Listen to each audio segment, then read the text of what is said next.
Do you know Rolex isn't owned by billionaires? Rolex दुनिया का सबसे पावरफुल लग्जरी ब्रांड्स में से एक है।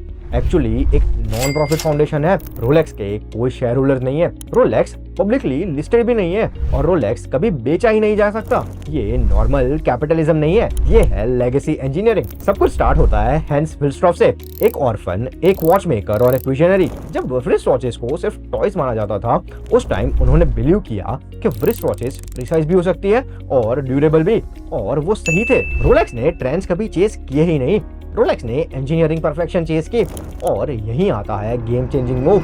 1944 में विल्स्ट्रॉफ ने बनाई हैंस विल्स्ट्रॉफ फाउंडेशन और 1916 में अपनी डेथ से थोड़े ही पहले उन्होंने रोलेक्स की 100% ओनरशिप इस नॉन प्रॉफिट फाउंडेशन को ट्रांसफर कर दी।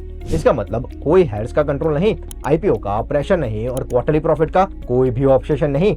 रोलेक्स को परमानेंस के लिए लॉक कर दिया गया था। अब समझो ये स्ट्रक्चर इतना जीनियस क्यों है, क्योंकि जब शेयर होल्डर्स ही नहीं होते, लॉन्ग टर्म थिंकिंग होती है, क्वालिटी कभी भी कॉम्प्रोमाइज होती ही नहीं एंड इनोवेशन पे कंटिन्यूअस फोकस रहता है। रोलेक्स कभी जल्दी लॉन्च नहीं करता, रोलेक्स हमेशा के लिए लॉन्च करता है। और फिर प्रॉफिट्स कहाँ जाता है?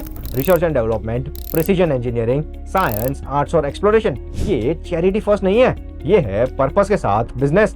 रोलेक्स एक बड़ी बात प्रूव करता है, सबसे स्ट्रॉन्ग ब्रांड्स एग्जिट के लिए नहीं बनते, वो बनते हैं लेगेसी के लिए। और शायद रियल लग्जरी घड़ी नहीं है, रियल लग्जरी वो टाइम होराइजन है जिसके लिए आप बिल्ड करते हो।